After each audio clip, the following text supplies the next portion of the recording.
Thousands of people are in the hospitals of Lebanon due to an explosion pager caused by Israel. Let's watch the video.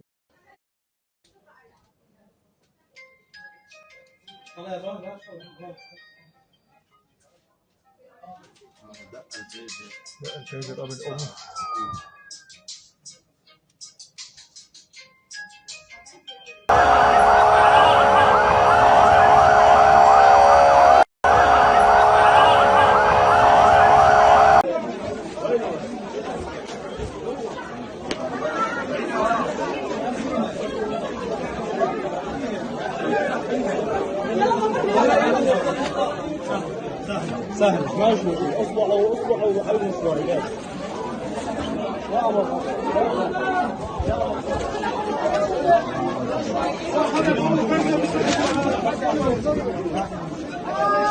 So, according to a Lebanese media report, thousands of people have been injured due to the explosion, and investigations are going on as to how the explosion occurred. Kindly do subscribe, share, and follow us on all social media platforms. My name is Sarah Tete.